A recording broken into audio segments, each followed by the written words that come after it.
So, this is lecture number 3, and we are doing unit number 1, chapter number 1, randomized trial.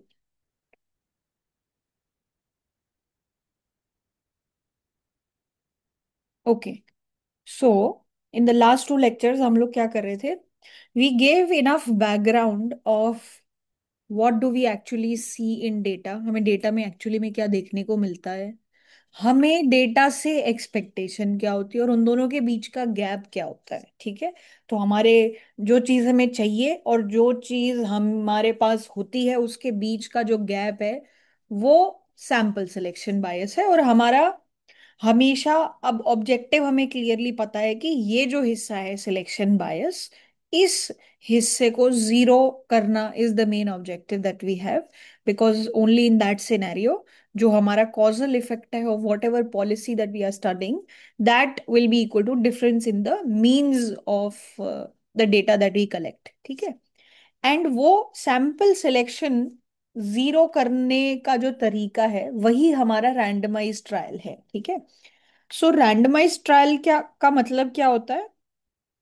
Random assignment, पहली बात तो random assignment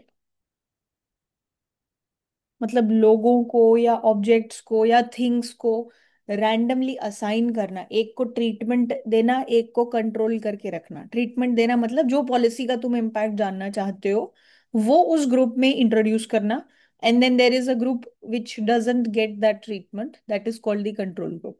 तो ये जो selection है ऑफ कौन लोग ट्रीटमेंट ग्रुप में आएंगे, कौन लोग कंट्रोल ग्रुप में आएंगे, वो चीज रैंडमली करना। ठीक है, that process is called randomized trial. So random assignment का main objective क्या है? It eliminates selection bias.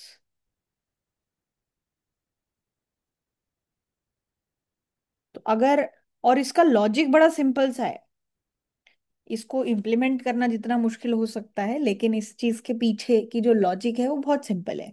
इसके पीछे की लॉजिक क्या है? जैसे फॉर एग्जांपल मुझे हेल्थ इंश्योरेंस का इम्पैक्ट देखना है। हेल्थ इंश्योरेंस कितना इम्पैक्टफुल होता है इन अ randomised trial?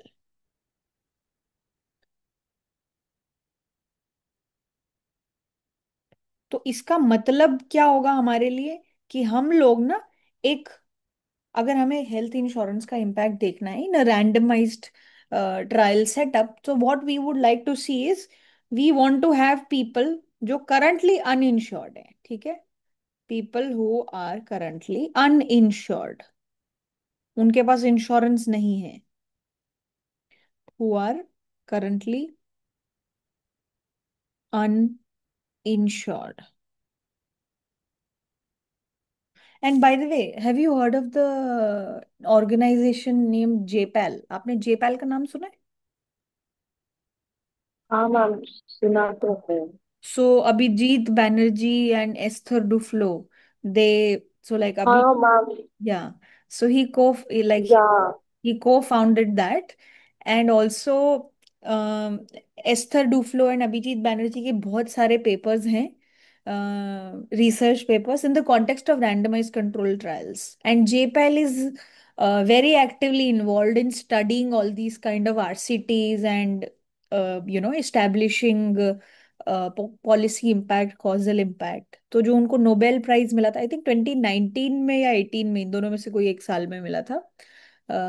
So this was the reason, RCTs और उसके पीछे की जो मैकेनिक्स है उसको इंट्रोड्यूस करने के लिए ही उनको नोबेल प्राइज मिला था। And another fun fact, Abhijit Banerjee, I don't know why I came up to that. So there was just some random video that I was watching on YouTube, and he's a very, so I recently got to know that he cooks really well, and he also has a cookbook. So I think the name of the book is Cooking to Save Your Life by Abhijit Banerjee. So wherein, so like whatever recipes he has gathered and some tiny teeny bits of wisdom here and there. So that also is one of the things that he does. So you I can, didn't know this ma'am actually.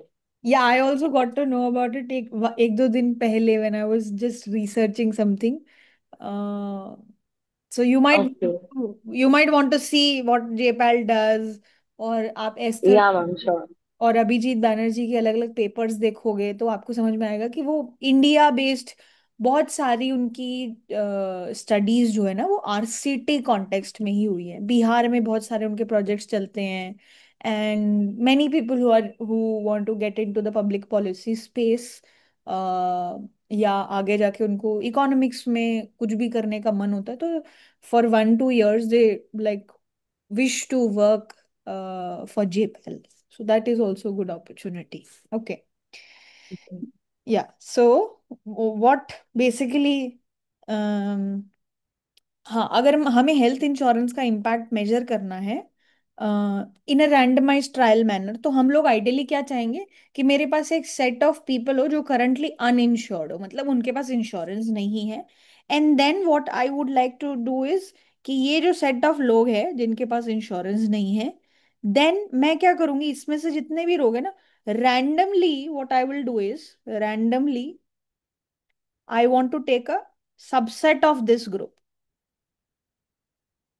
Subset of this group का मतलब इस group का एक छोटा हिस्सा मैं लेना चाहती हूँ, और वो हिस्सा पिक करने का जो मेरा तरीका है वो रैंडम होना चाहिए। वो ऐसा नहीं होना चाहिए कि भाई जिस जिसकी उम्र 15 साल से छोटी है वो आ जाओ।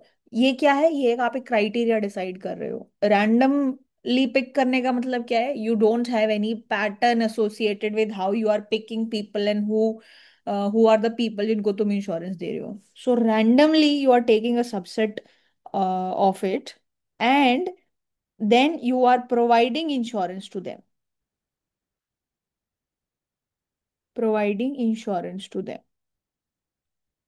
और जो बाकी लोग बच गए वो लोग क्या कर रहे हैं, दे डोंट हैव इंश्योरेंस, तो वो भाई जो भी अपने आउट ऑफ पॉकेट उनको खर्चा करना है वो कर रहे हैं, या फिर इमरजेंसी डिपार्टमेंट्स में जा रहे हैं। Rest people go to emergency services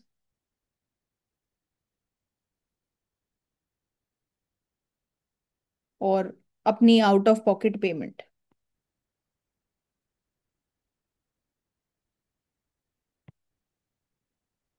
और फिर आप क्या करते हो, फिर आप थोड़े वक्त के बाद इनकी हेल्थ देखते हो, और फिर आप थोड़े वक्त के बाद इनकी भी हेल्थ देखते हो, और इनके बीच में जो हेल्थ का गैप है वो आप बोल रहे हो that is precisely because of the health insurance.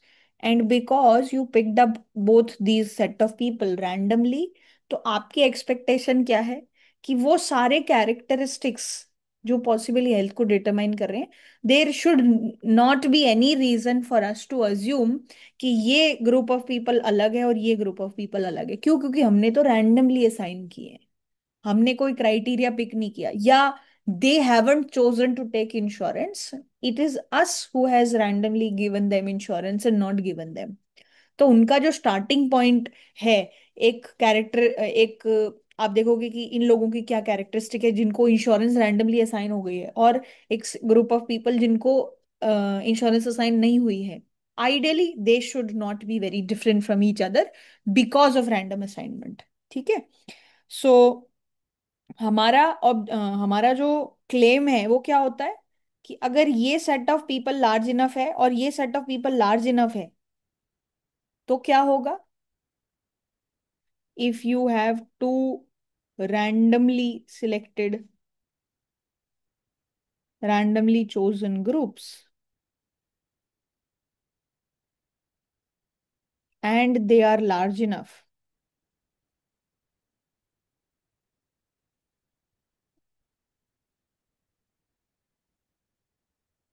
then they are comparable, or you can say similar on their characteristics।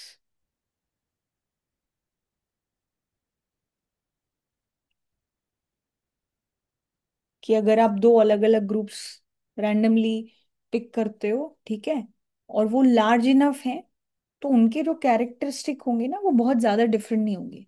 अब जैसे मैं आपको एक इसका एग्जांपल देती हूँ कि मान लो there are two students, there is a male, इसका नाम है let's say A, and there is a female और इनका नाम है बी। ठीक है। अब मान लो मेरे पास ये दो ही लोग हैं, तो मैं क्या करती हूँ, एक कॉइन टॉस करती हूँ। ठीक है, कॉइन टॉस में अगर करूंगी तो या तो हेड आएगा या टेल आएगा। अगर मेरा हेड आता है तो मैं ए को इंश्योरेंस दे दूंगी, और अगर टेल आता है तो मैं बी को इंश्योरेंस दे दूंगी। Is this a random assignment?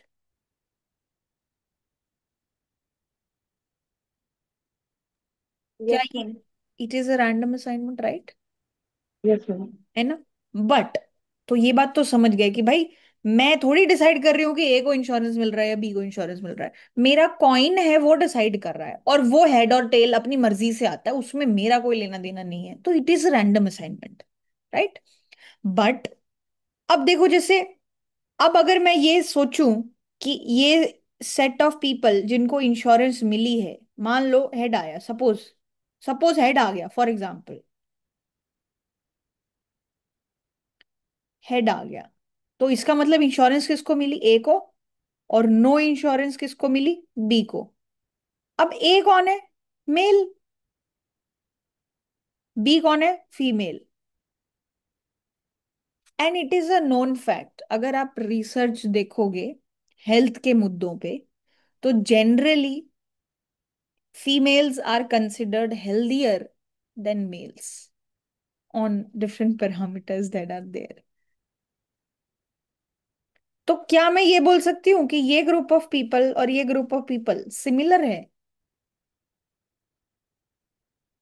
नहीं मैम। नहीं। क्यों? क्योंकि by inherently she is female, inherently this person is male, and there are certain difference in terms of health between a male and a female. तो ये जो दो groups हैं, although insurance was randomly assigned, but these groups to begin with are not the same. इनमें gender का difference दिखाई देगा आपको। लेकिन इस पूरे मुद्दे में दिक्कत क्या है कि क्यों ये जो दो सेट ऑफ ग्रुप्स हैं, ऑल्दो ये रैंडम असाइनमेंट हुआ है इंश्योरेंस का, लेकिन ये अलग क्यों है? क्योंकि आपने ये जो ग्रुप है, कितना छोटा ग्रुप है ना? How small is this group? Very small, there are only two people in this, right?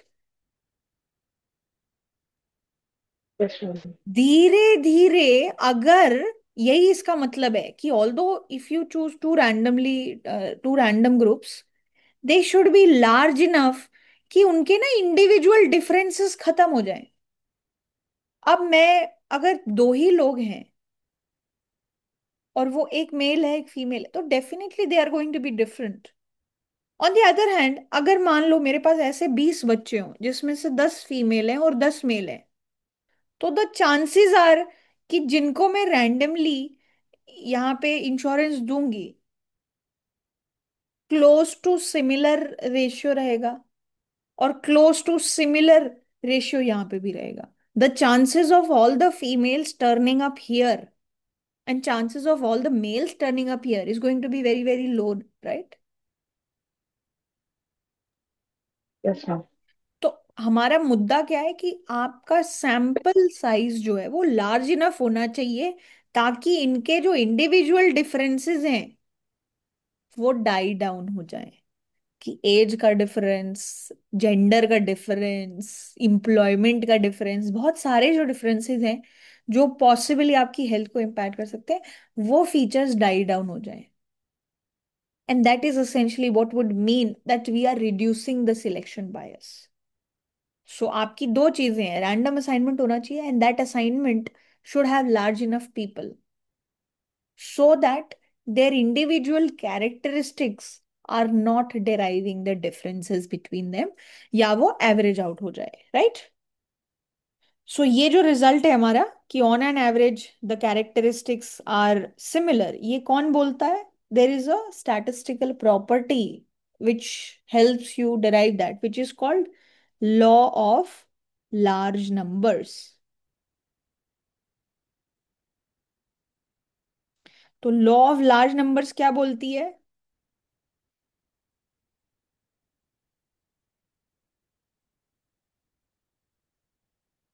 तो it's a statistical rule, it's a statistical property.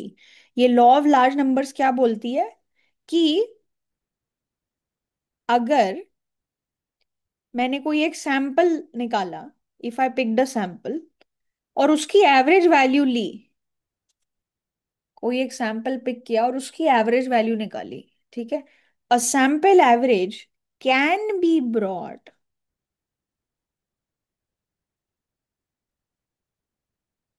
as close as we like to the average in the population, in the population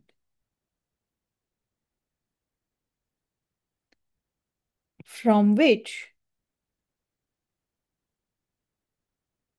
it is drawn simply by enlarging the sample। इसका मतलब क्या है कि मेरी एक population है, I have a population, okay, this is my population, ये population है। तो पॉपुलेशन में जितने भी एलिमेंट्स हैं उसकी कोई एक एवरेज वैल्यू होगी, राइट?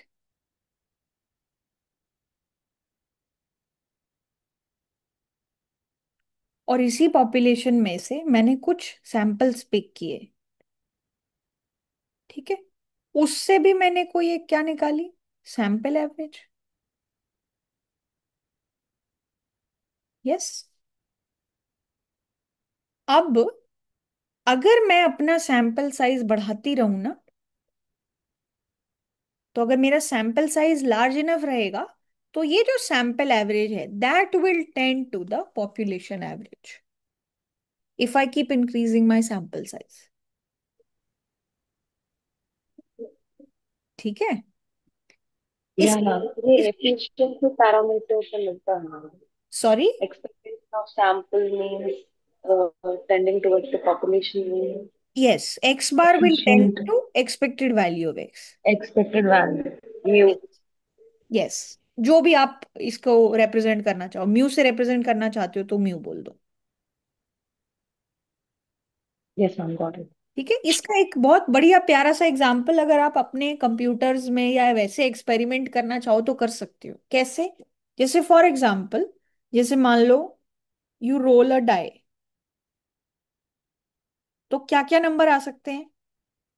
1, 2, 3, 4, 5, 6, राइट? ये 4 नंबर आ सकते हैं, सॉरी ये 6 नंबर आ सकते हैं। एंड ये सारे ही नंबर्स क्या रहेंगे, इक्वली लाइकली, है ना?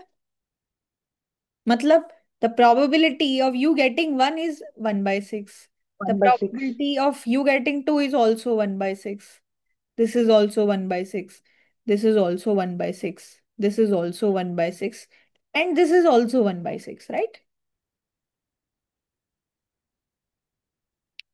तो ये मान लो ये गेम, इसमें अगर आप अपनी एक्सपेक्टेड वैल्यू, मान लो x is the event that you roll a die, तो अगर आप एक्सपेक्टेड वैल्यू ऑफ x निकालोगे तो वो क्या होगी? 1 इंटू 1 आने की प्रोबेबिलिटी, ये क्या होती है? Summation x times p of x, right? Probability of it. Yes. And x जो भी पॉसिबल वैल्यूज ले सकता है, तो ये क्या हो जाएगा? 2 टाइम्स 1/6, प्लस ये प्रोसेस आप 6 टाइम्स 1/6 तक करते रहोगे। तो ये नंबर कितना आ गया? 1/6 आप कॉमन ले लेते हो and then you have to sum 1 + 2 + 3 + 4 + 5 + 6, कितना होगा ये? 31. Hmm, okay, this is 11, 15, 18, 20 and 21, 21. Right? 21/6। 21/6 कितना होता है? 7/2, विच इज 3.5। ठीक है, तो ये क्या चीज है? Average value of X in the population. अब मैं बोलूं कि you roll a die 5 times and then find sample average. तो अगर आप 5 बार डाई रोल करोगे, तो पहली बार करोगे तो हो सकता है 1 से लेके 6 के बीच में कोई भी नंबर आ जाए। दूसरी बार 1 से लेके 6 के बीच में कुछ भी नंबर आए। तो आप क्या कर रहे हो? आपकी एक्स बार की वैल्यू ना, ये प्रोसेस, इसमें जब आप अपना सैंपल साइज बार बार बढ़ाते जाओगे ना, if this sample size will keep growing, this number that you calculate will start coming closer and closer to this number.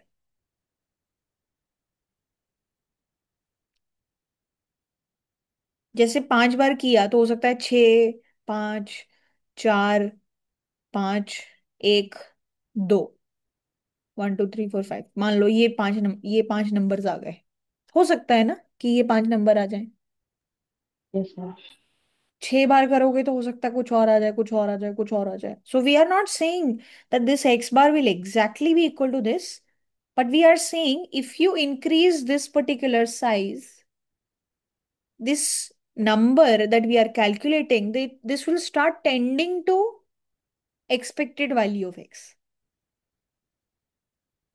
ये बेसिकली मीनिंग है किसका? लॉ ऑफ लार्ज नंबर्स का। क्या कहते हैं कि सैंपल एवरेज जो है, that can be brought as close as we like to the average value in the population, जहां से उस सैंपल को आप पिक कर रहे हो, just by enlargening the sample. I had to write sample.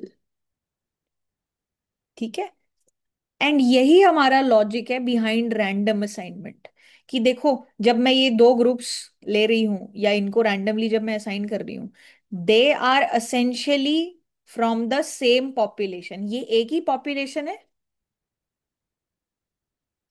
तो जिनको इंश्योरेंस दिया वो भी इसी में से पिक किए गए हैं, जिनको इंश्योरेंस नहीं दिया वो भी इसी में से पिक किए गए हैं।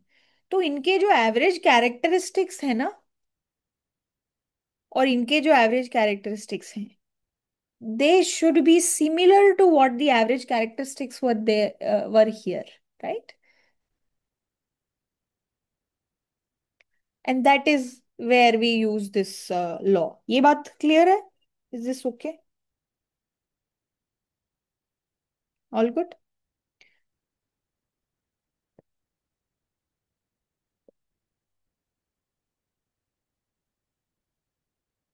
Okay, Shrida? Yes, ma'am. Okay, perfect. All right. So हमारा ये जो लॉ ऑफ लार्ज नंबर्स है, ये क्या बोल रहा है एसेंशियली? इसका फाइनल कंक्लूजन क्या है? कि those in the randomly assigned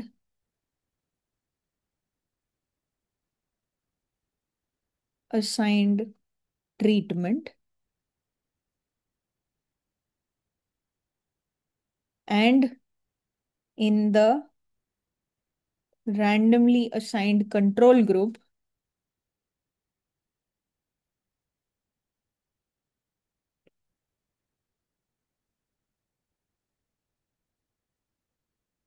they will be similar if the samples are large enough।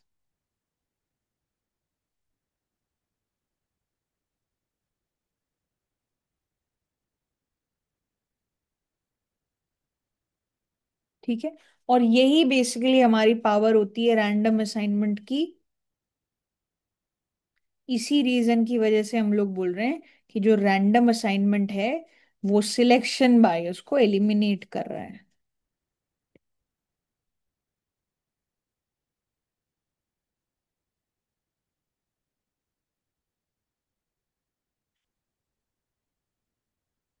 ठीक है। एक और कॉन्सेप्ट होता है मैथ्स में जिसको हम लोग बोलते हैं conditional expectation. Conditional expectation. Conditional expectation का मतलब क्या होता है? Finding the average value conditional on a certain condition. ठीक है। Dependent on a certain condition. तो बेसिकली कोई एक वेरिएबल है, मान लो वाई है, उसकी कंडीशनल एक्सपेक्टेशन, मान लो गिवन कि अगर मान लो कोई एक डमी वेरिएबल है डी आई, वो वैल्यू लेता है 1।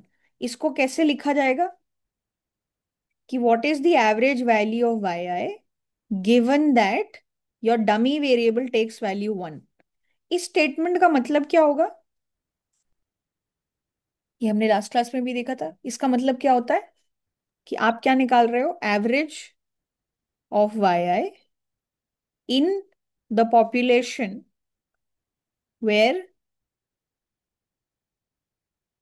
People are taking insurance. People are taking insurance, या वेर एवर जो भी जैसा भी डमी डिसाइड किया, that has dummy value D I equal to 1। And similarly ये जो एक्सपेक्टेड वैल्यू ऑफ आई है given D I being value 0, इसका मतलब क्या होगा?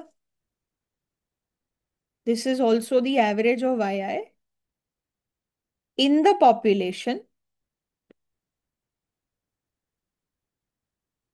that has dummy variable di value being equal to 0, right? और जब आप रैंडम असाइनमेंट कर रहे हो, so what are we essentially doing? ये जो वाई आई है और ये जो डी आई है, जब हम लोग रैंडमली असाइन कर रहे हैं कि भाई किसको इंश्योरेंस देना है किसको नहीं देना है, तो किसकी वैल्यू डी आई में 1 होगी किसकी 0 होगी, ये वाई इंश्योरेंस वाला होगा या नहीं होगा, ये सब कैसे जनरेट हो रहा है? It's generated by a random process, है ना? Yes, ma'am. When we are doing random assignment. तो बेसिकली क्या मुद्दा है कि expected value of Y I given D I value लेता है डी, ये क्या है?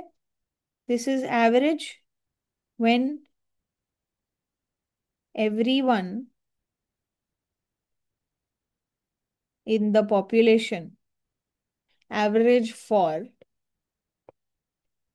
everyone in the population that has D, capital DI is equals to D। और जो ये जो रैंडम असाइनमेंट हो रहा है, ये लोग जो हैं जिनको आप इंश्योरेंस दे रहे हो और जिनको आप इंश्योरेंस नहीं दे रहे, वो सेम अंडरलाइंग पॉपुलेशन से आ रहे हैं। They are coming from the same population, है ना?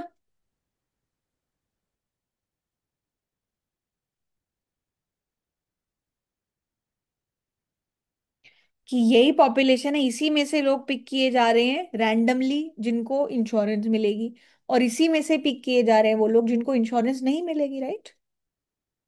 पहले आप एक सेट ऑफ पॉपुलेशन डिसाइड कर रहे हो, फिर उसमें से देख रहे हो किसको इंश्योरेंस देना है और किसको नहीं देना, और वो असाइनमेंट भी रैंडमली हो रहा है। तो because of the way this process is defined, what should happen कि इनकी ये जो वैल्यू थी ना, y0i given D I is equals to 1, इसका क्या मतलब होता?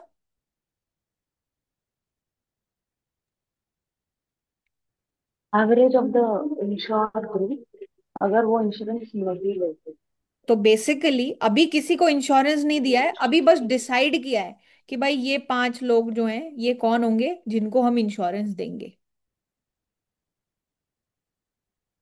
और यहाँ वाले ये लोग हैं जिनको हम इंश्योरेंस नहीं देंगे। तो इन ग्रुप्स को ना इनको इंश्योरेंस मिलती ना इनको इंश्योरेंस मिलती, तो इनकी एवरेज वैल्यू जो आती वो ये है। और इनको अगर इंश्योरेंस नहीं मिलती, जिनको भी इंश्योरेंस नहीं देनी, उनके लिए जो वैल्यू आएगी, ये वैल्यू और ये वैल्यू सिमिलर होनी चाहिए।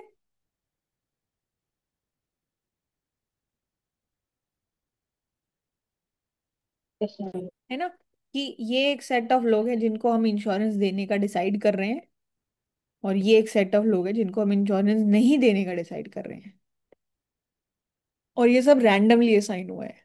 तो जब रैंडम असाइनमेंट हो रहा है, तो इसका मतलब यही है कि ये हिस्सा और ये हिस्सा दे should be the same if your sample is large enough. And what does that do for us? ये हमारे लिए क्या करता है? अगर ये दोनों चीजें सेम होंगी, तो नो हमारा सिलेक्शन बायस। सिलेक्शन बायस गायब हो जाता है, राइट? सो जो हमारी एक्सपेक्टेड वैल्यू ऑफ वाई है, जो हमने पुराने लेक्चर, लास्ट लेक्चर में जो मैथमेटिकली देखा था, वो क्या था? कि मैं जो निकाल रही हूँ वो ये होता है, या जो हम लोग डेटा से निकालते हैं वो ये होता है, ठीक है? Which is essentially equal to these people getting the insurance minus these people not getting the insurance. And अगर हम लोग वो कांस्टेंट इफेक्ट ऑफ इंश्योरेंस वाला कॉन्सेप्ट माने, तो इस चीज को हम लोग कैसे लिख सकते हैं? Kappa plus expected value if they did not have been given insurance minus this हिस्सा y0i given di is equals to 0. And because of random assignment, ये दोनों हिस्से क्या हैं?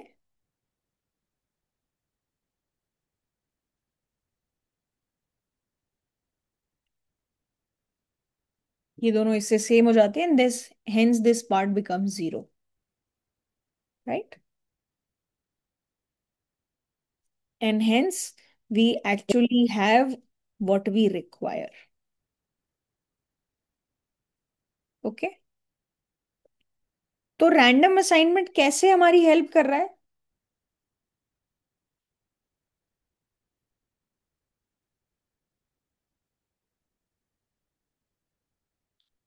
रैंडम असाइनमेंट जो है, we are just making sure that we are picking similar people, या we are not picking people based on some characteristic. Random assignment की खास बात क्या है?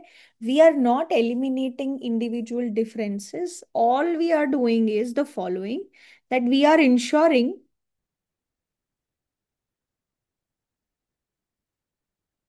that the mix of individuals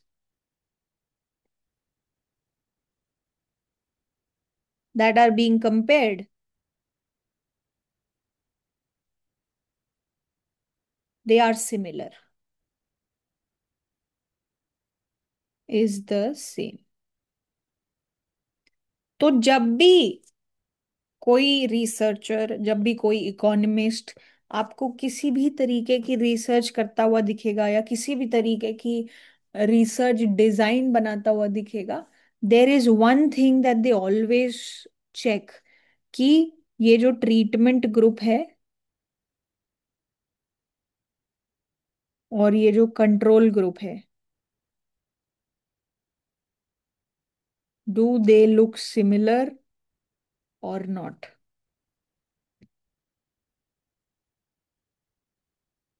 और इस पूरे प्रोसेस को हम लोग क्या बोलते हैं? Checking the balance, checking for balance. Are the two groups balanced? Checking for balance. तो जो हमने टेबल देखी थी बिल्कुल स्टार्टिंग में, वहां पे भी हम चेकिंग द बैलेंस ही कर रहे थे। कैसे कर रहे थे हम लोग? ये देख के कि ये जो ट्रीटमेंट ग्रुप है और ये जो कंट्रोल ग्रुप है, इनके ये कैरेक्टरिस्टिक्स सिमिलर हैं कि नहीं। This is what we were doing, right?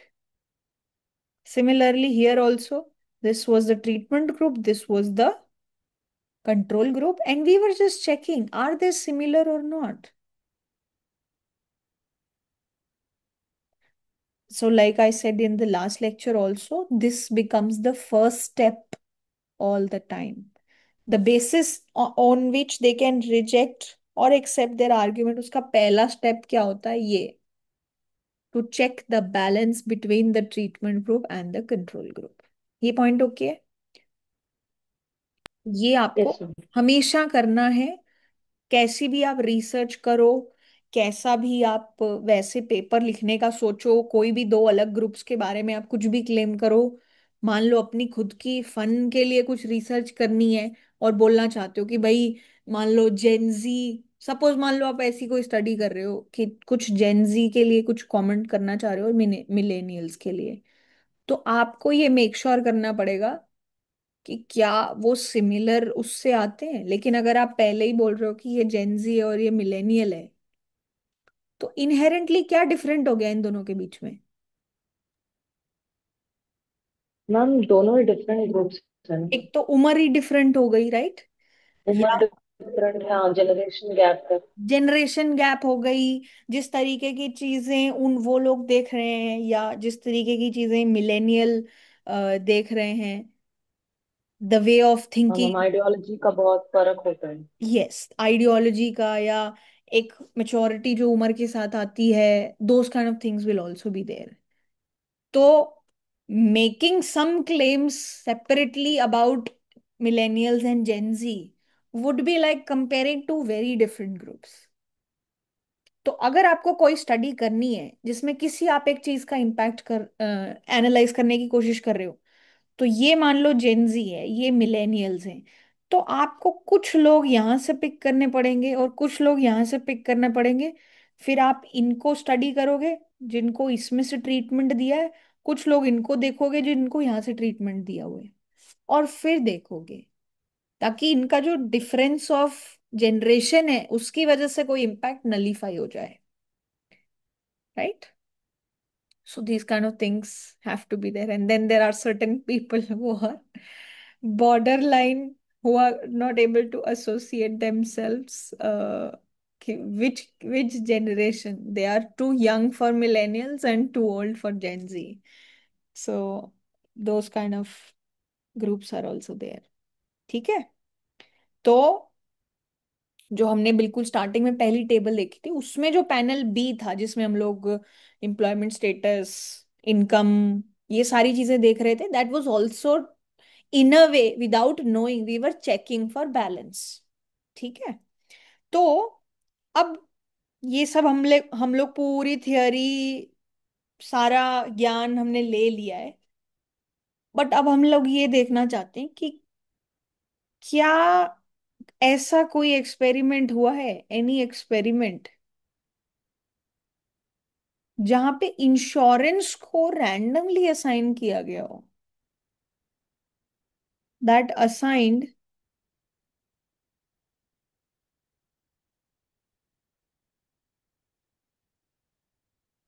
Insurance as experiment. देखो ये बात ना थियोरी में करने में बहुत आसान लगती है कि आप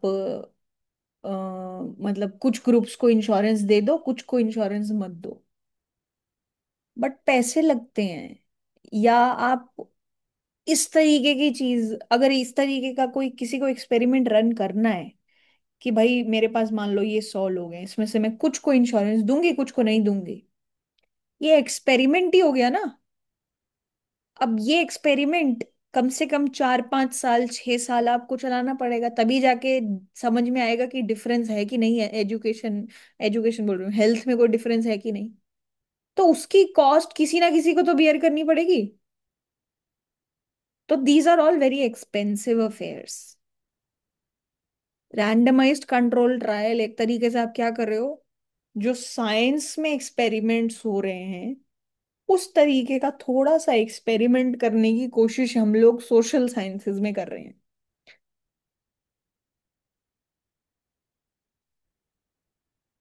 कि एक हमने ग्रुप ऑफ पीपल डिसाइड किया, उसमें से बोला कि इसमें से कुछ लोगों को इंश्योरेंस देंगे कुछ को नहीं देंगे, किसको मिली, 4-5 साल उनको इंश्योरेंस दे के रखोगे, उनकी रेगुलर चेकअप्स भी करवाओगे, सारी चीजें होंगी, तब जाके वो आपका इम्पैक्ट चेक होगा।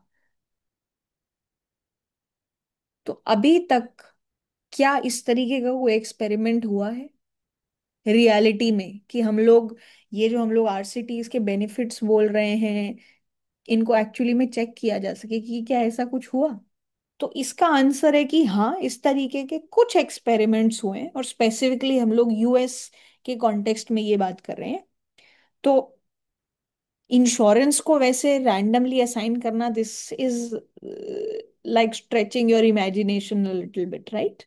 Because of all the expenses that are involve. ठीक है, it's a very expensive affair, पहली बात तो। ठीक है। तो जैसे अमेरिका के अंदर there is something called RAND health insurance experiment.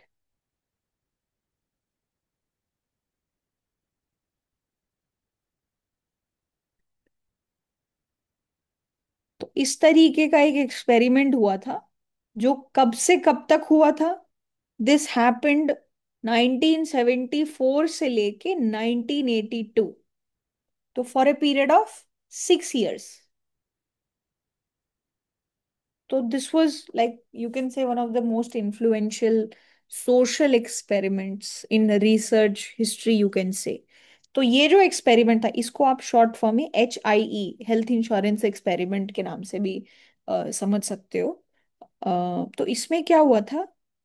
There were around 3,958 people, ठीक है, जिनकी एज कहाँ से कहाँ तक थी? Aged from 14 years to 61 years, from 6 different areas of US। इतने लोगों को पिक किया गया था फॉर स्टडी पर्पसेस। ठीक है। और ये जो एक्सपेरिमेंट जब हुआ था, तो हमने देखो पहले ये एक और बात की थी कि यूएस में मेडी केयर नाम की एक चीज है, मेडी एड नाम से एक चीज है। तो इस एक्सपेरिमेंट में वो सब लोगों को एक्सक्लूड किया गया था। HIE excluded Medicare participants, they already had some insurance, ठीक है, and most Medi-Aid participants and military health insurance, कुछ लोगों के पास मिलिट्री हेल्थ इंश्योरेंस भी थी, इंश्योरेंस सब्सक्राइबर्स। ठीक है। ये सब लोगों को हटा के, ऐसे कोई भी लोग इनके सैंपल में नहीं थे, इतने लोगों को स्टडी के लिए चूज किया गया। And then what did they do? It was not like कि भाई इस इंसान के पास इंश्योरेंस है या इस इंसान के पास इंश्योरेंस नहीं है। इंश्योरेंस ना अलग अलग वेराइटी की होती हैं। जैसे कुछ ऐसी इंश्योरेंस है, जैसे जिसमें ब्लैंकेट ब्लैंकेट तरीके से आपको बोल दिया है कि आपको जो ट्रीटमेंट कराना है आप कराओ, आपको अपने तरफ से कुछ पे नहीं करना है। दैट इज लाइक अ बिल्कुल फ्री टाइप ऑफ इंश्योरेंस। ठीक है, कि आपको कुछ भी खर्चा नहीं करना अपनी जेब से। Then there are certain insurance schemes which are different in a manner कि मान लो अभी आपको कुछ ऐसा पेन हुआ जो थोड़ी वक्त के लिए ही है, या आपको 1-2 घंटे हॉस्पिटल जाना पड़ेगा, तो उसके लिए वो पे नहीं करेंगे। But if for some reason you get admitted into the hospital, you will get free treatment. This is another variety, right? There are another varieties of insurance, जहां पे क्या करना होता है? There is a percentage of payment that the insurance company will do, and then there is a percentage of coverage that you will have to do. जैसे मान लो मेरा 100 रुपए का खर्चा हुआ, तो मान लो मैंने ऐसी इंश्योरेंस ले रखी है जिसमें इंश्योरेंस कंपनी 80% कॉस्ट बियर करती है, 20% मैं खुद बियर करती हूँ। इस चीज के पीछे का लॉजिक क्या होगा? Like why would someone be offering such a insurance जिसमें परसेंटेजेस हैं? कि मैं 20% पे करूंगी और वो 80% करेंगे?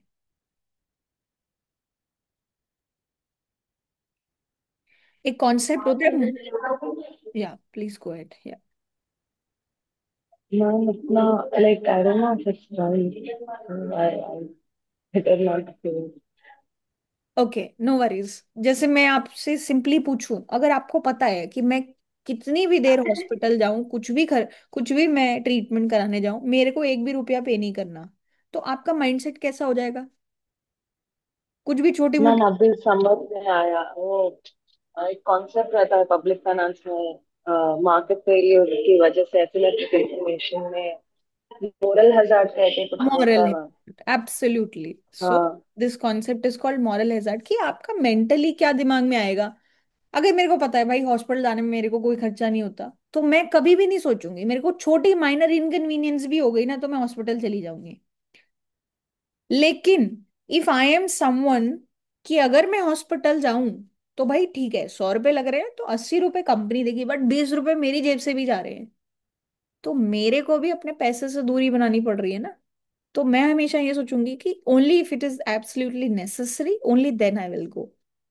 सो this is to keep the moral hazard portion in check, कि you have certain percentages involved, and when a person genuinely has some stake involved, only then they should go. And this is basically the logic behind why the things that are absolutely free, they don't get that much respect over the things that are, for which someone has to pay.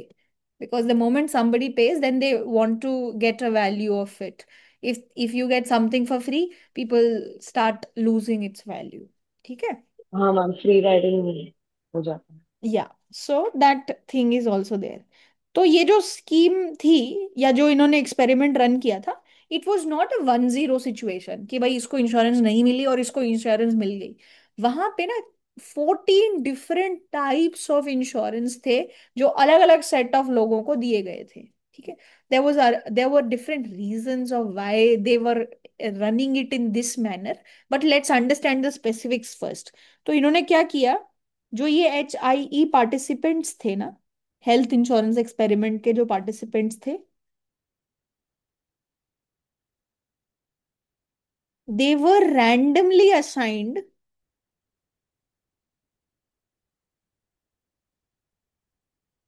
To one of the 14 insurance plans.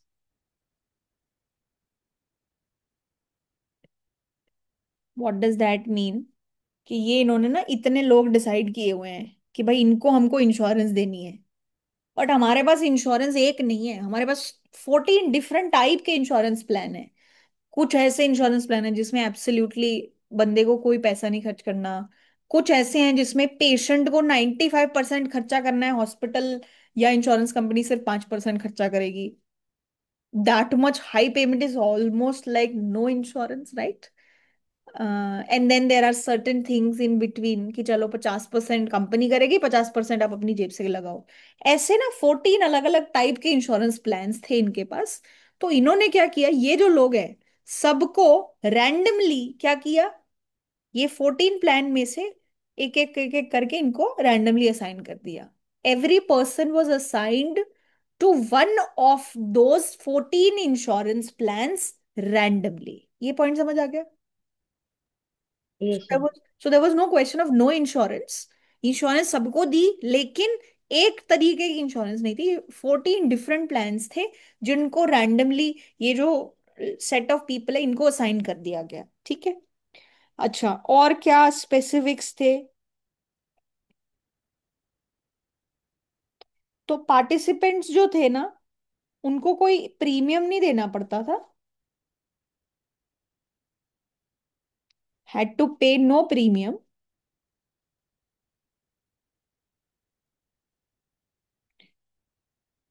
जब भी आप insurance खरीदने जाते हो ना, there is always some premium, insurance premium, कि हर साल या हर महीना जो भी आपकी प्लान है, आपको कितना पेमेंट करना पड़ेगा to get a certain coverage. सो इस एक्सपेरिमेंट में जो भी पार्टिसिपेंट्स थे, they did not had to pay any premium. But ये जो अलग 14 डिफरेंट प्लान्स थे, इसमें स्कीम्स अलग अलग थी कि अगर मैं हॉस्पिटल जाऊंगी और मेरी वो इंश्योरेंस स्कीम है जिसमें 50% कंपनी देती है, 50% मैं देती हूँ, तो मैं 50% खर्चा करूंगी अगर मैं हॉस्पिटल गई तो। ये इस तरीके का सेटअप था, ठीक है। सो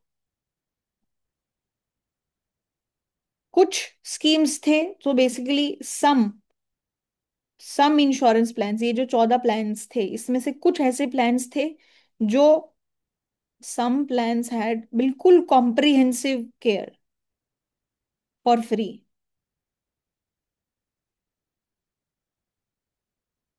ये सब आपको कॉन्टेक्स्ट समझना इसलिए जरूरी है क्योंकि इसके बाद के जो टेबल्स आएंगे या जो हम लोग बाकी चीजें देखेंगे, वो सब समझने के लिए ये बैकग्राउंड होना जरूरी है, otherwise we won't be able to relate that much. So some plans had comprehensive care for free. Then there were some plans, जैसे एक्चुअली तीन ऐसे अलग अलग प्लान्स थे जिनको इन्होंने ना कैटेगोरिकली एक नाम दे दिया, जिसको क्या बोला इन्होंने, कैटास्ट्रॉफिक कवरेज। कैटास्ट्रॉफी का मतलब क्या होता है? Some disaster, okay, not a good situation to be in, some sort of problem, catastrophe, disaster, damage. तो कैटस तीन अलग प्लान्स थे, कैटास्ट्रॉफिक कवरेज थी उसमें, उसका मतलब क्या है कि the patient who has this type of coverage, they had to pay almost everything out of pocket. तो इस तरीके की स्कीम थी जिसमें 95% खर्चा कौन कर रहा था? फैमिली खुद, इंसान खुद कर रहा था। 5% कौन कर रहा था? जो इंश्योरेंस प्रोवाइडर था। तो कुछ प्लान ऐसे थे, they were almost like no coverage ना, कि अगर 95% पैसा मैं ही दे रही हूँ तो मतलब मेरे पास कोई इंश्योरेंस है ही नहीं, right? Almost like no insurance, right?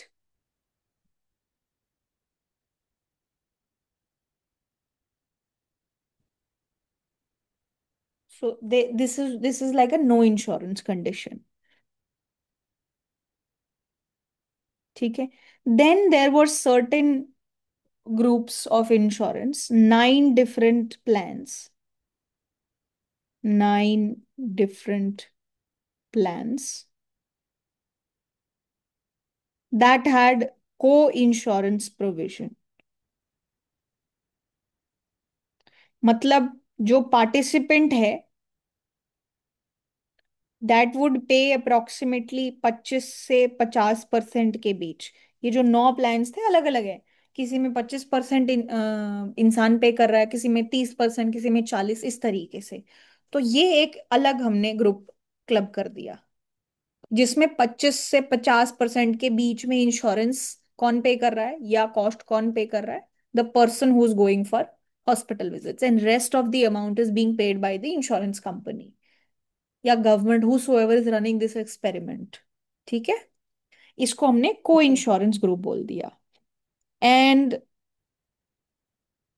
So these kind of groups, so basically कुछ 4 ग्रुप्स थे।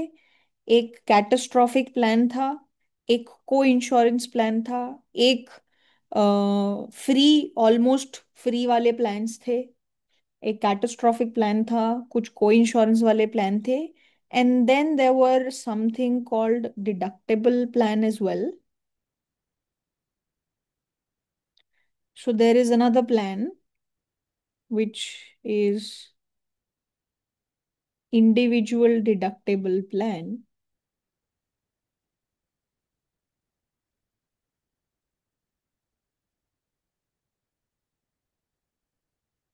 Deductible plan, उसमें क्या करना था? Family had to pay 95% of outpatient charges,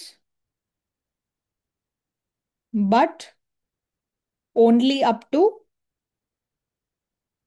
$150 per person.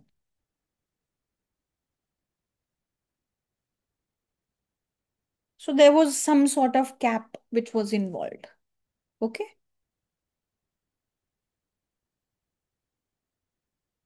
सो आपको सारी पेमेंट करनी है, but only up till this level, कि अगर आपका bill 95% of out patient care का बिल अगर $150 से कम है, तब तो तुम 95% जितना आया वो पे करोगे। और अगर $150 से ऊपर आता है तो तुम मैक्सिमम $150 ही पे करोगे। ये अलग टाइप की स्कीम थी। ठीक है। ओके तो, मैम। तो ये मतलब अलग अलग इनके जो 14 डिफरेंट वर्जन्स थे, सबकी अलग स्कीम्स थी। इसमें भी कुछ ना कुछ कैप लगा हुआ था कि मैक्सिमम जो आप खर्चा करोगे that will be close to $1,000। There was a capping something of that sort. So this is just to tell you the idea that there were different plans at different levels of involvement from the side of patient and from the side of the hospital or the insurance company। ऐसे इन्होंने अलग अलग plans बनाए हुए थे। ठीक है। और जो भी इस एक्सपेरिमेंट, ये एक्सपेरिमेंट 6 साल के लिए चला। इसमें क्या किया किया गया था कि जो फैमिलीज थी वो 3 से लेके 5 साल के बीच में, they will be part of this insurance.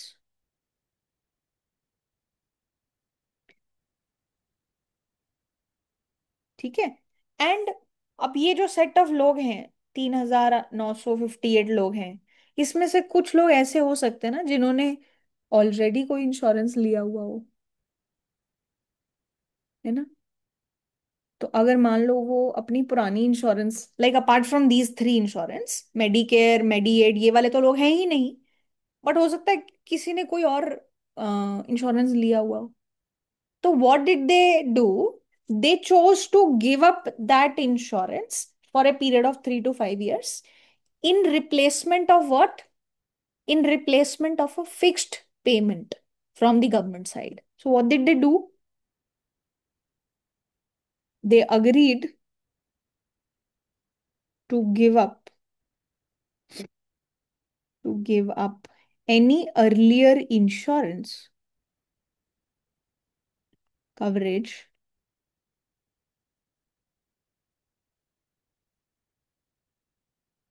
in return for a fixed monthly payment. For a fixed monthly payment unrelated to how much insurance they will use, unrelated to their use of medical care।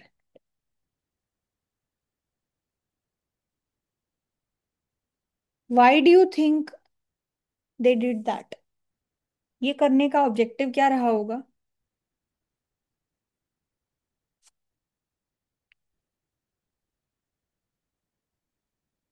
Ma'am जब हम study करते हैं तो एक ही time से शुरू होना चाहिए। ये तो प्रीवियसली भी ले चुके हैं, वो इतने सालों से ले रहे थे, उसका इम्पैक्ट भी तो होता है, तो सबका शुरुआत एक ही जगह से होना चाहिए।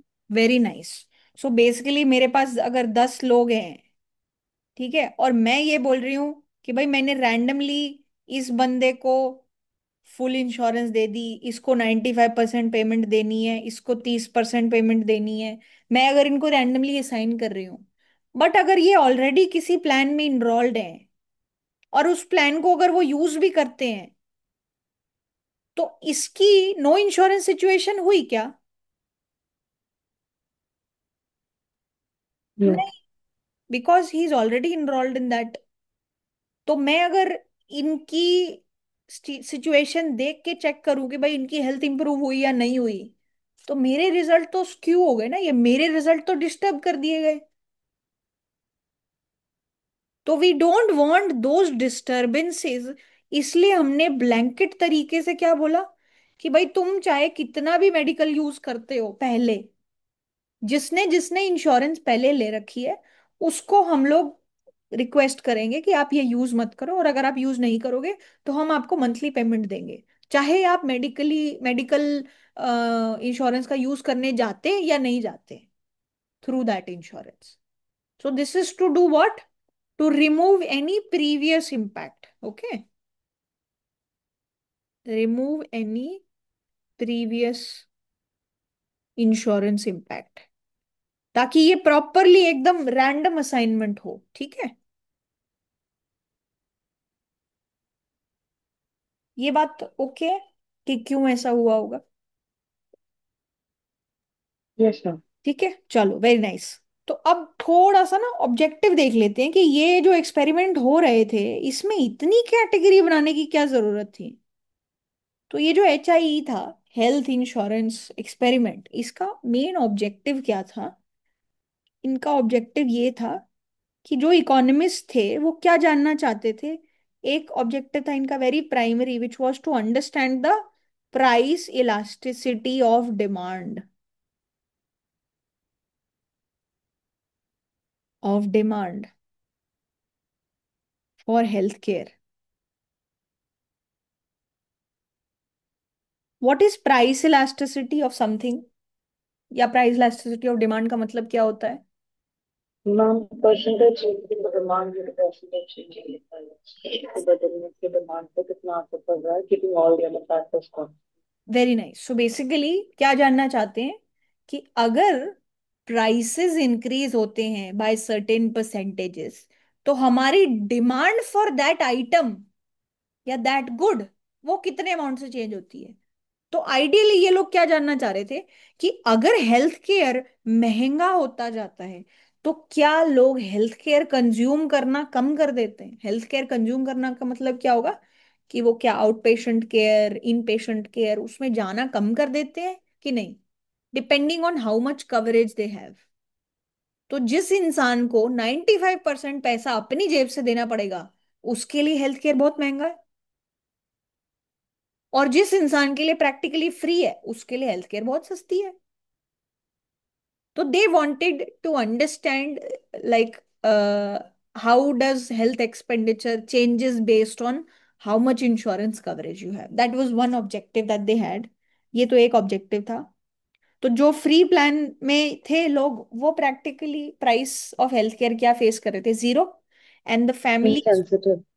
yeah, so they were almost like no price they were paying for healthcare, and then there were people who were paying 95% out of pocket. For them it was very very expensive. तो ये चीज तो जानना ही चाहते थे। दूसरी चीज ये भी जानना चाहते थे कि क्या इंश्योरेंस कवरेज डिटरमाइन कर रही है लोगों के हेल्थ आउटकम्स को, कि भाई जिसकी ज्यादा कवरेज, मान लो जिसके लिए इंश्योरेंस प्रैक्टिकली फ्री है, वो तो जब चाहे हॉस्पिटल जा सकता है, तो क्या उसकी कवरेज डिटरमाइन कर रही है कि उसकी हेल्थ स्टेटस कैसी है। So they wanted this also to be known. So they wanted to know whether more comprehensive and more generous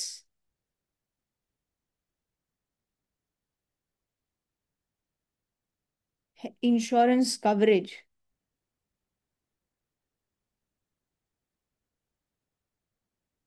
does this lead to better health? क्या जिसकी कवरेज जितनी ज्यादा है उसकी हेल्थ उतनी ही ज्यादा है, ये बात थी या नहीं थी? तो जब इन्होंने इस पूरी प्रॉब्लम को स्टडी किया तो इसका आंसर तो क्या था इनका,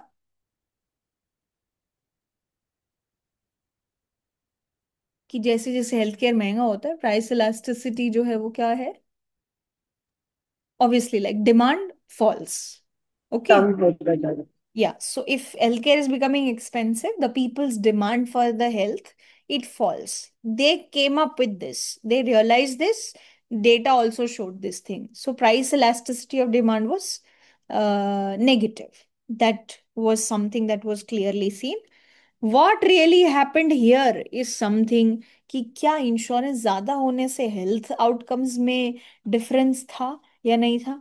this question did not have a very clear answer. So कई जगह ये भी देखने को मिला क्या, कि ज्यादा insurance doesn't mean better health.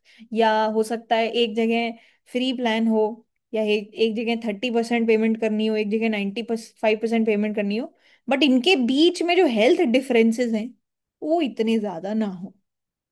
इस तरीके की चीजें हमें देखने को मिली। ठीक है, तो अब हमारा, हमने पूरा कॉन्टेक्स्ट समझ लिया कि वो एक्सपेरिमेंट क्या था, कितने प्लान्स थे।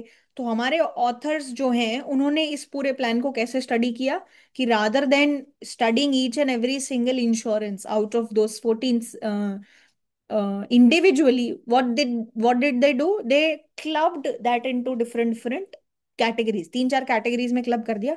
एक तो बिल्कुल फ्री प्लान हो गया, एक कैटास्ट्रॉफिक कवरेज मतलब जिसमें सारा बर्डन पेशेंट पे है, then there were certain coinsurance payments जहां पे 25 से 30% आप पेमेंट करते हो, then there were deductible plans जहां पे मेजर पेमेंट्स आप करते हो बट उस पे कैप लगा दिया है कि आप मैक्सिमम इतनी ही पेमेंट करोगे। तो ये चार अलग अलग कैटेगरीज थी। और फिर क्या देखा गया कि क्या, टू बिगिन विद, बिकॉज हमने रैंडम असाइनमेंट किया है तो हमारा एक ऑब्जेक्टिव क्या होगा ये भी देखना कि ये जो चार अलग अलग कैटेगरीज हैं इनमें जो लोग हैं क्या वो इनहेरेंटली डिफरेंट थे, पहली चीज वो। और सेकेंड चीज, अगर वो इनहेरेंटली डिफरेंट नहीं है तो उनके हेल्थ आउटकम्स में क्या डिफरेंस अगर दिखा, तो then we know that this was purely because of insurance. if they were all four categories were similar to begin with, what does that tell me कि जो difference in health है वो क्यों है, only because of insurance? Insurance ही है जैसे। So that is something that we would like to understand now. So this is actually what happened, और अब इसको हमें देखना जो है वो हमारा प्राइमरी ऑब्जेक्टिव है। तो अब हम लोग जो है ना एक टेबल देखते हैं और उस टेबल में ये बातें की हुई हैं।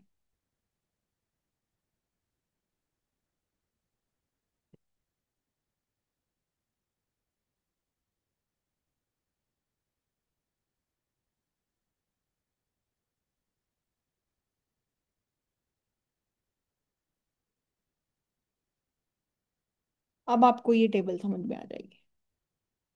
तो टेबल स्टडी करने से पहले आप ये हमेशा नोट जरूर पढ़ो कि इसमें लिखा क्या है। तो क्या लिखा हुआ है टेबल में? This table describes the demographic characteristics, age, employment, ये वो फलाना दिकड़ा जो भी है, and baseline health of the subjects in the RAND health insurance experiment. Baseline का मतलब क्या होता है?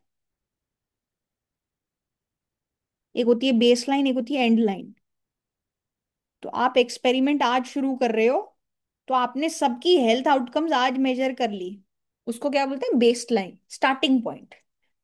फिर कुछ लोगों को फुल इंश्योरेंस दी, कुछ लोगों को 90% इंश्योरेंस दी, कुछ लोगों को 30% पे करना पड़ा।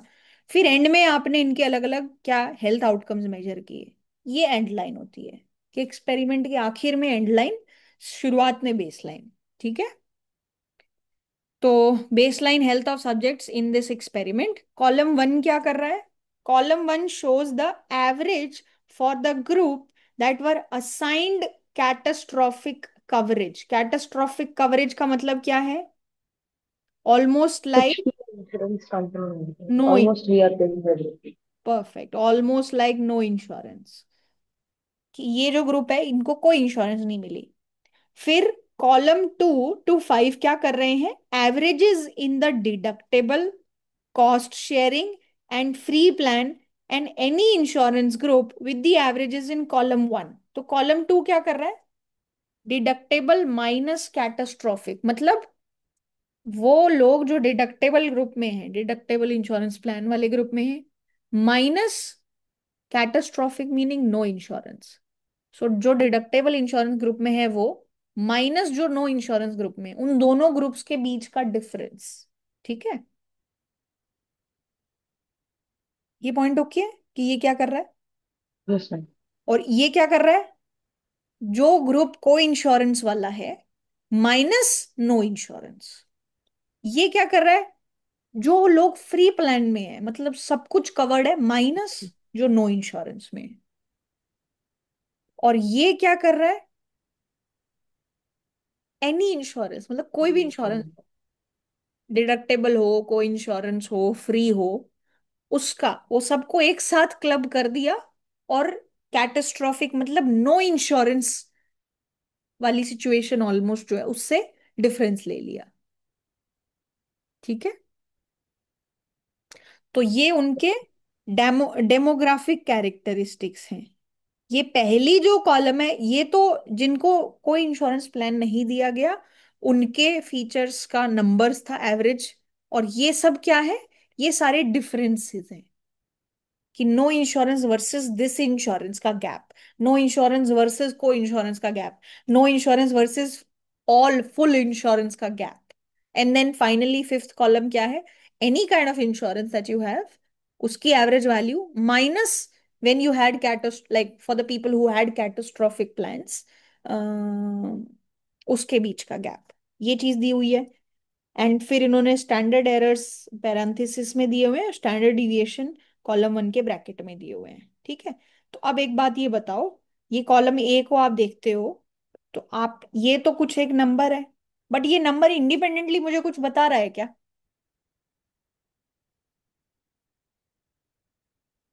मेरे लिए क्या मैटर करता है? Differences, right?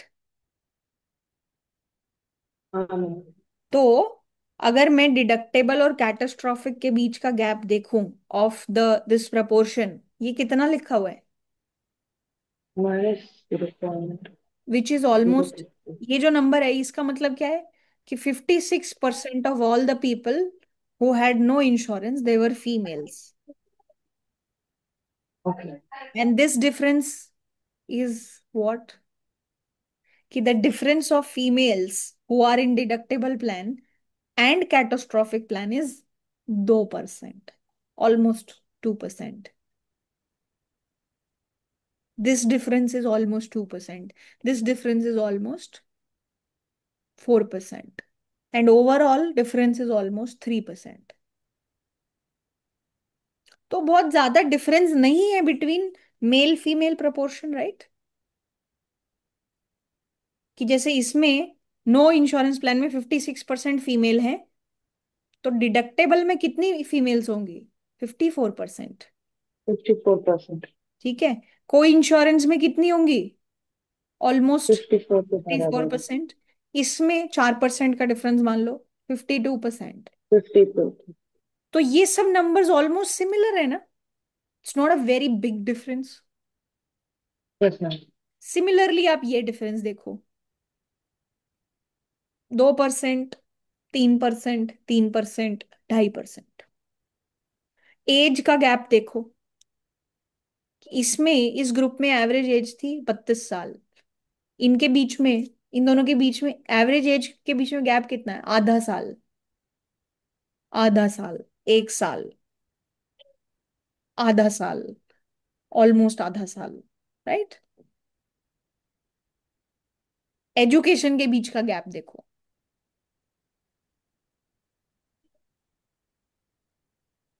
This is 1/4 year, almost 1/4 year. This is almost negligible, this is almost आधा, लाइक 1/4, 3 महीना, 4 महीना, this is almost like that. Family income देखो, 31,000 फैमिली इनकम थी एवरेज जिनको कोई इंश्योरेंस नहीं मिला। इनके बीच में गैप देखो, 2,000 इनका पॉजिटिव है, 1,000 इनका, -1,000 इनका। Overall difference is very very small. Last year कितना हॉस्पिटलाइज हुए थे?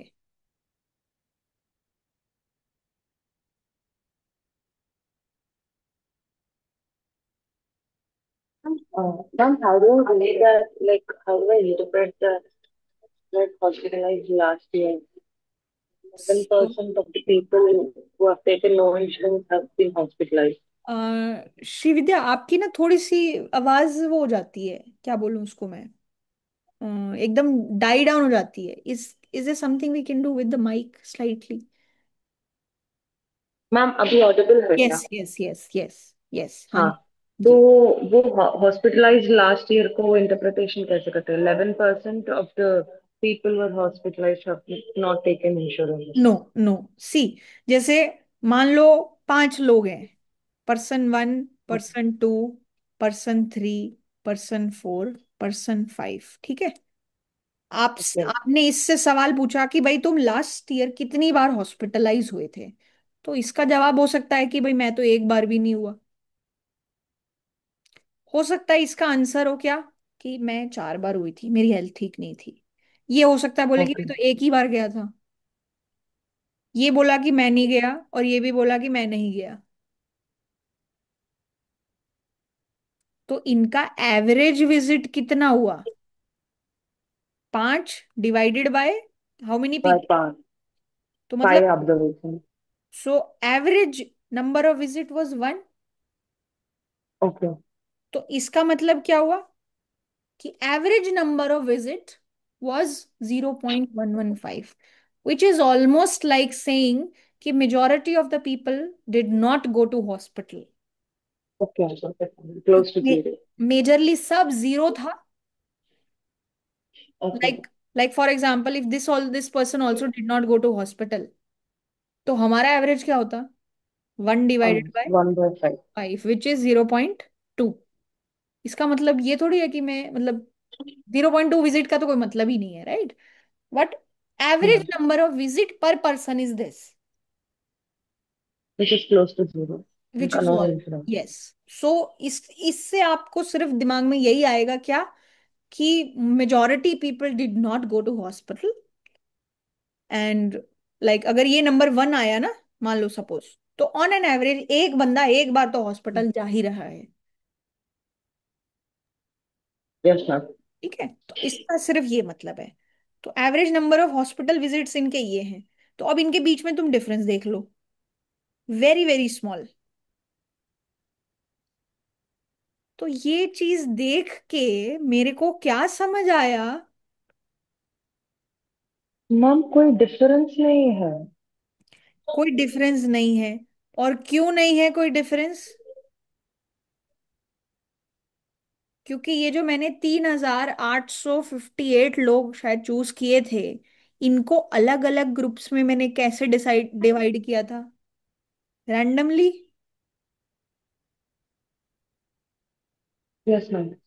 और रैंडम असाइनमेंट के बारे में हमने क्या बोला था, कि रैंडम असाइनमेंट आपकी जो कैरेक्टरिस्टिक्स है ना, उसको सिमिलर कर देता है। सिमिलर रखते हैं जी। जिसकी वजह से अब मैं ये नहीं बोल सकती कि भाई, मान लो इस ग्रुप में और इस ग्रुप में फैमिली इनकम का डिफरेंस मान लो 5,000 हो जाता, that would have been a huge difference. 31,000 की एवरेज के हिसाब से 5,000 is a very big difference, almost कह लो क्या, 10-15% डिफरेंस तो है, which is a huge difference.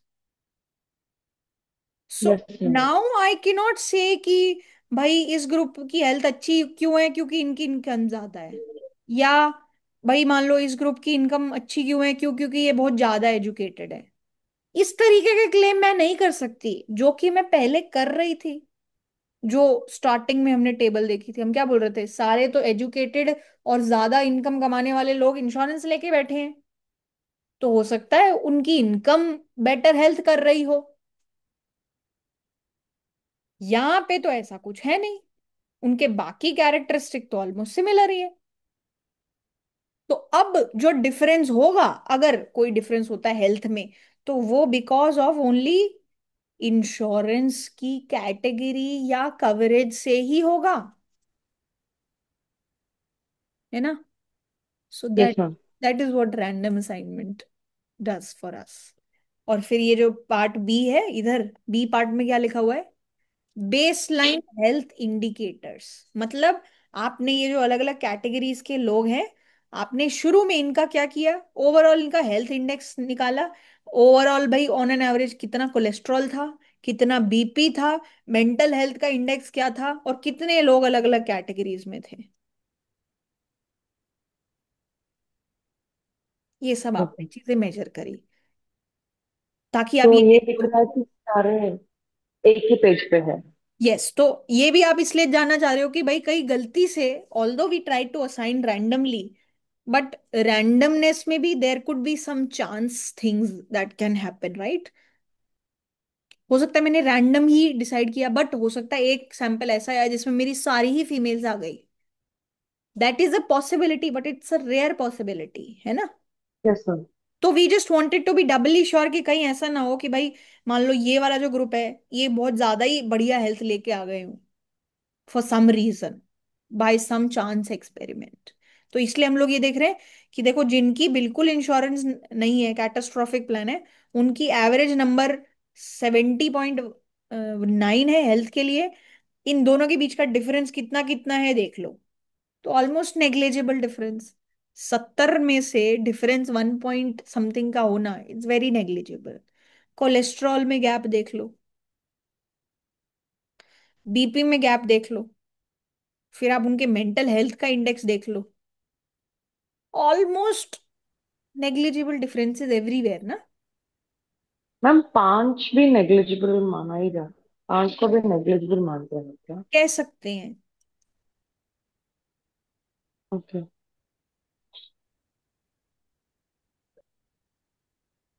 Ma'am कोई लिमिट है क्या, अप टू ये नंबर तक उसको नेग्लिजिबल माना जा सकता हमारे है? पास टेबल्स होती हैं, टेबल्स बोल रहे हो, हमारे पास स्टैटिस्टिकल टेस्ट्स होते हैं। You know, we use to say the difference is statistically significant और नॉट। हाँ। So we used to do T test. हाँ ma'am. So those kind of ठीक है tests we have, we can do those tests to check whether this difference is statistically significant or not.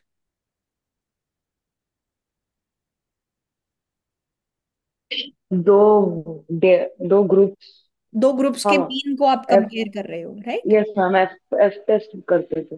You can do multiple statistical tests that we used to do in order to हाँ check ma'am. कि ये difference significant है या नहीं, yes yes. है ना? तो those kind of things we can do.